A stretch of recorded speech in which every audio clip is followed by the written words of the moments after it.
इथे काय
काय काय कसं कसं काय काय जरा शेतीच्या कामासाठी गावी गेलो होतो.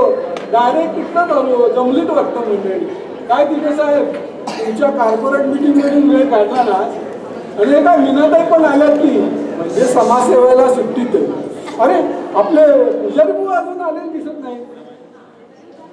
छे छे छे किती हा उशीर. मी सांगितलं होतं I need to catch a flight.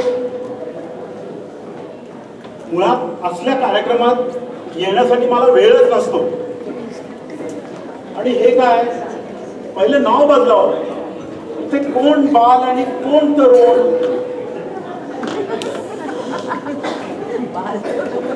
हो असं कसं संस्थेचा वार्षिक कार्यक्रम आहे आणि संस्थेला 50 वर्ष पूर्ण झाली आहेत ना. आपण लहानपणापासून इथे खेळत आलो. संस्थेत आपल्यावर संस्कार केले ना. मग या एवढ्या महत्वाच्या प्रसंगामध्ये आपण सहभागी नको का व्हायला. बरोबर आहे. पण ठीक आहे साहेब म्हणतात तेही बरोबर आहे. लहानपणी आपण इथे यायचो खेळायचो. तरुणपणी इथे यायचो खेळायचो. आय मीन भेटायचो. पण आता या उतार वयात उतार वय कोणाचं उतार वय येते.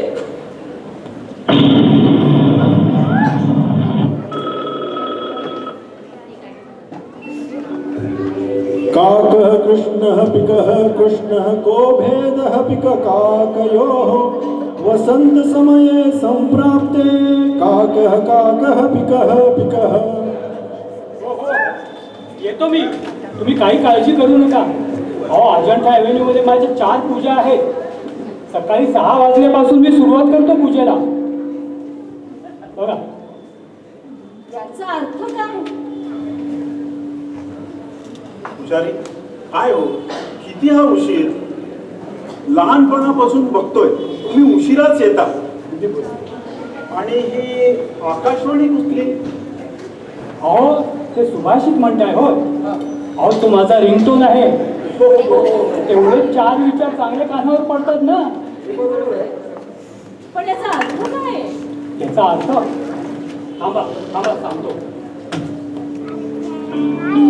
अर्थात कावळाही काळा आणि कोकिळही काळा. वसंत ऋतू आल्यावर फरक बरोबर कळतो. अहो म्हणजे योग्य वेळ येताच उत्तम माणसाची योग्यता दिसून येते. हा अर्थ नाही म्हणते मी. तुम्ही उशिराला याचा अर्थ काय. अहो ते राहू द्या आता. वार्षिक कार्यक्रमाचं काय करायचं ते बोला. आपण एक गोष्ट करू शकतो. माझ्या धंदेचा एक ग्रुप आहे. आपण मंगळागौरीचे खेळ घेऊयात का. त्या मोरीवर मस्त आपल्याला मजा येते. कुठे या जिम्मा फुगड्यांमध्ये अडकवताय आम्हाला. हे असले बायकी खेळ घेण्यापेक्षा कुस्तीच्या स्पर्धाच घेऊया का. बायकी म्हणजे कमाल झाली. त्याला काही स्टॅमिना लागत नाही आणि ताकद नाही वाटते त्याला. हे म्हणूनच बरं का आपल्या समाजात स्त्री पुरुष समानता येऊ शकत नाहीये. अहो मला वेळ नाही. अहो तुम्ही आधी ठरवा आपल्याला काय करायचंय ते. अहो चर्चा करायलाच लागती. आणि चर्चा भलतीच असती. ती चर्चा आहे ना. तो चर्चा असता तर. ही बोलताय तुम्ही. मी फक्त म्हणलं खेळ घेऊयात का. मी पण आवाज काही बोलताय तुम्ही? मी फक्त म्हणलं खेळ घेऊयात का? मी पण खेळ घेऊयाच म्हटलं. मग मंगळागौरीचे खेळ घेण्यासाठी काय अडचण आहे? मग कुस्तीला काय बिघडेल? नाही नाही नाही. बघा, अहो भांडताय काय तुम्ही? आपण कशासाठी जमलो इथे? मीनाताई, तुम्ही सुरुवात करा. Ladies first. का बरं का बरं? या लेडीज फर्स्ट मुळे स्त्री पुरुष समानतेचं भंगार झालंय. बघा भाषा बघा यांची, बंगाल.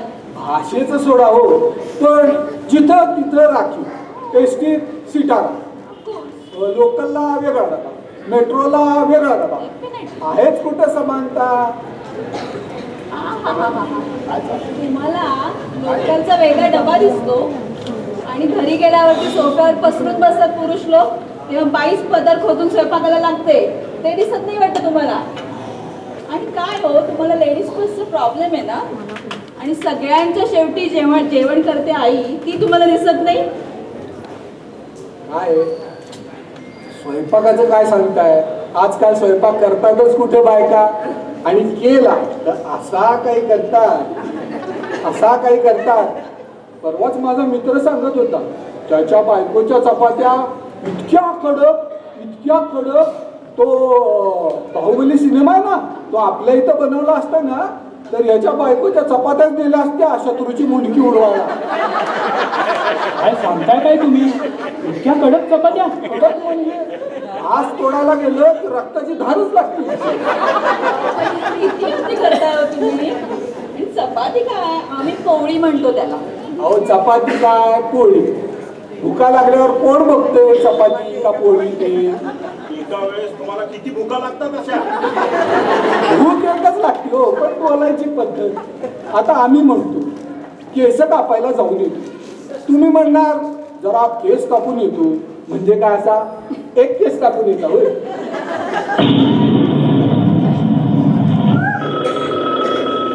विद्वत्वञ्च नृपत्वञ्च नैव तुल्ये कदाचन स्वदेशे पूज्यते राजा विद्वान सर्वत्र पूज्यते. अर्थात विद्वान आणि राजा यांची तुलनाच होऊ शकत नाही. राजा स्वतःच्या देशात पूजला जातो, पण विद्वान मात्र सर्वत्र पूजला जातो. अगदी योग्य. आम्ही विद्वान, तुम्ही नृप. पण मूळ मुद्दा काय आहे? समानतेचा आहे ना. अहो आपल्याकडे शब्द सुद्धा पुरुष प्रधान आहेत. पुरुष प्रधान म्हणजे? आता हेच बघा, ती झोपडी असते आणि तो राजवाडा, हे का? ती चाळ असते आणि तो बंगला असतो, असं का? पण ती हवेली असते तेव्हा, आणि ती बिल्डिंग असते तेव्हा. तो टॉवर असतो तेव्हा.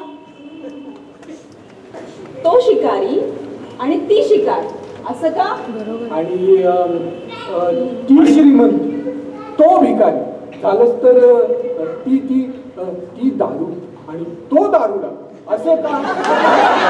आणि बरं, ती असते आणि ओकारी पण ती.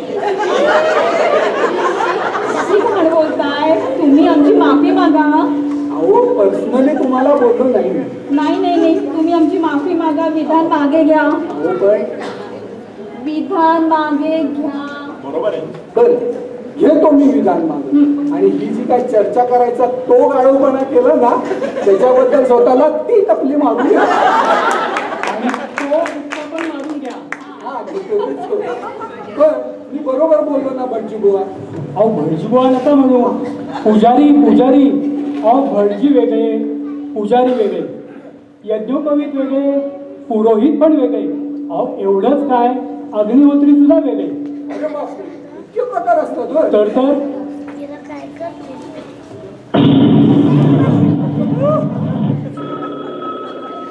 काकदृष्टिर्बकध्यानं श्वाननिद्रा तथैव च अल्पहारी गुहत्यागी पंचगुणा विद्यार्थिना. अर्थात कावळ्याप्रमाणे तीक्ष्ण नजर, बगळ्यासारखे एकाग्र ध्यान, कुत्र्याप्रमाणे जागरूक झोप, जेवणावर ताबा असणे आणि विद्येसाठी घराचा त्याग करणे हे विद्यार्थ्याचे 5 गुण आहेत. हे असे सतत फोन येत असतात बघा. माल आहे. विद्यार्थ्यांप्रमाणे कॉर्पोरेटमध्ये पण हे 5ही गुण लागू पडतात. मी जरा गडबडीत आहे पुजारी, पण तुम्हाला वाईट वाटणार नसेल तर एक प्रश्न विचारू का? विचारा की. तुम्ही हे पुजारी व्हायचं कसं ठरवलं? अहो पुजारी असं काही ठरवून होता येत नसतं. माझं शिक्षण पूर्ण झालं, देवळात नियमित जात येत होतो, माझी देवावरती श्रद्धा पण होती. एक एक रिवाज शिकत गेलो आणि झालो पुजारी. आणि दुसरं काही करावंसं नाही वाटलं तुम्हाला? अहो करावंसं वाटलं ना, सैन्यात जावंसं वाटत होतं, पण नाही गेलो. का का? त्याचं असं आहे, एक तर मी सैन्यात गेलो असतो तर 2 कारणं होती. एक तर मी सिलेक्ट झालो असतो किंवा नसतो. सिलेक्ट झालो असतो तर पुन्हा 2 कारणं आहेत. पुन्हा 2? कोणती? त्याचं असं आहे, मी जर सैन्यात गेलो असतो तर मला एकतर लढाईला पाठवलं असतं किंवा एखादं शस्त्र सांभाळण्यासाठी बोलवलं असतं. शस्त्र सांभाळणं तसं सोपं आहे हो, पण लढाईला जर पाठवलं असतं तर पुन्हा 2 शक्यता होत्या. एक तर युद्ध झालं असतं किंवा नसतंही झालं. युद्ध झालं नसतं तर काही काळजीचं काम नव्हतं बघा, पण युद्ध झालं असतं तर पुन्हा 2 शक्यता. एक तर माझी गाठ सीमेवरती त्या शत्रूशी पडली असती किंवा नसतीही पडली. माझी गाठ जर सीमेवरती शत्रूशी पडली नसती तर काही चिंतेचं कारण नाही बघा, पण माझी गाठ सीमेवरती जर शत्रूशी पडली असती तर पुन्हा 2 कारणं. समजलं. एक तर शत्रूंनी गोळी मारली असती, नाहीतर सैनिकांनी शत्रूला मारलं असतं. पुढे? अहो पुढे काय, एक तर पुरलं असतं किंवा जाळलं असतं. पुरलं असतं तर काही चिंता नव्हती हो, पण जाळलं ना तर पुन्हा 2 शक्यता.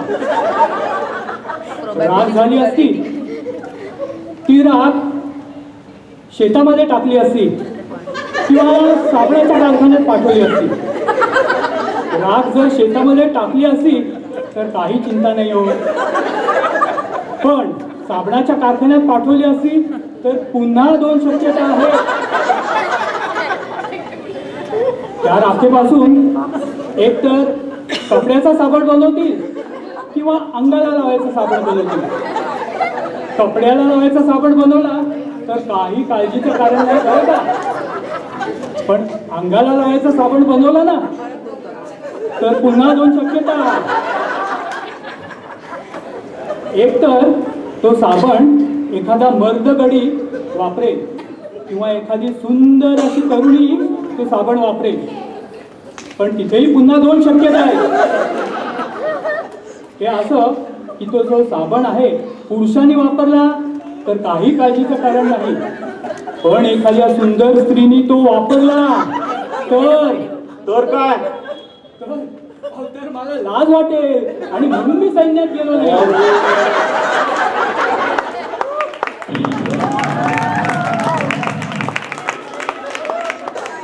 अमंत्रम अक्षरम नास्ति नास्ति मूलं मनौषधम् अयोग्य पुरुषो नास्ति योजकस्तत्र दुर्लभः. अर्थात मंत्र नाही असे अक्षर संस्कृतात नाही, जे औषध नाही असे कोणत्याही झाडाचे मूळ नाही, तसेच कोणत्याही कामाचा नाही असा पुरुष किंवा स्त्री नसतेच. फक्त योग्यता समजून घेऊन उपयोग करून घेणारा योजक दुर्मिळ असतो. ती योग्य सुभाषित पण गुरुजी, तुमचं ते सैन्याची नोकरी योग्य होती की नव्हती? आपण एक करूयात का? आत्ता मला एक आयडिया सुचली. आपण एखादे विनोदी नाटक बसूयात का? विनोदी? Not a bad idea. Not a bad idea. तुम्हाला आठवतंय आपण लहानपणी किती नाटकं करायचो? आपण आज पण तो प्रयत्न करून बघू शकतो. नाटक? अहो ते खूप अवघड काम असतं. त्या तालमी, ते पाठांतर, ती वेशभूषा. आणि नाटक म्हणजे खूप वेळ द्यावा लागतो बरं का. तुम्हाला जमणार आहे का ते साहेब? हो, काढू आहे काढू. पण काही हरकत नाही, आपल्याला जी माहिती असेल ना तेच नाटक बसूयात, पटकन बसेल. अहो असं बसणारं नाटक कशाला उठून दिसेल असं करूया. म्हणजे असं नको हो, आपण उठून दिसेल असं करायला गेलो आणि ते उठून जातील असं झालं तर असं काहीही होणार नाही. आपण एक प्रसिद्ध नाटक करूया, अत्रेंचं किंवा पुलांचं. मीनाताई, तुम्हाला आठवत आहे का आपण एक ते नाटक केलं होतं, किती तालमी केल्या होत्या? मला तर आज पण पाठ येते. चालेल चालेल. पुजारी, तुम्हाला काय वाटतं? चालेल, तेच नाटक करूया. पण खरंच ते विनोदी होतं का लोकांना विनोदी वाटत होतं? आपण तेच करूया. मला पण चांगलं आठवते कारण ते. मला काही हे खरं वाटत नाही. तुम्ही परत माझा प्रोफेसर 12% करायचा प्लॅन केलेला दिसतो. आपण एक काम करूया का, हा. आपण एक थोडं नाटक करूनच बघूया, मग तुम्हाला पटेल. नक्की नक्की. इथे कुठे हॅट दिसतीये का तुम्हाला? बघतो. हा हा, ही चालवून घेऊ. हा, चालेल. हे प्रोफेसर 12%, तुम्ही बागेत भेटताय. मी विद्यार्थीच्या रूपामध्ये थकते, येऊन टपकतो. तो प्रसंग करायचा. तो प्रसंग करूया. चालेल का तुम्हाला? हो हो.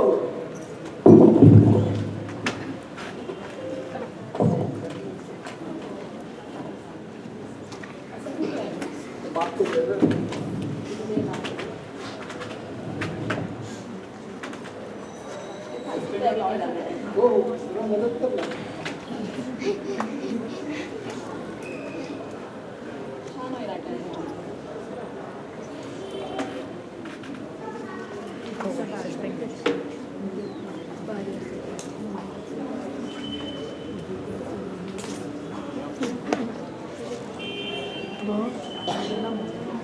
ठीक आहे करेल. छान दिसतंय, छान दिसतंय.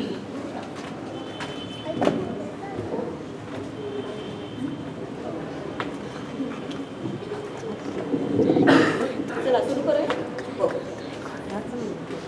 प्रोफेसर भारतचे मी निघू का? मी जरा घाईत आहे आता. परीक्षेचे पेपर्स अजून तयार करायचे. देशपांडे ताई, मान्य आहे मला, पण मी तरी काय करू? ही कॉलेजची काळजी इतकी इरसाल आहेत म्हणून सांगू. मगाशी मी असा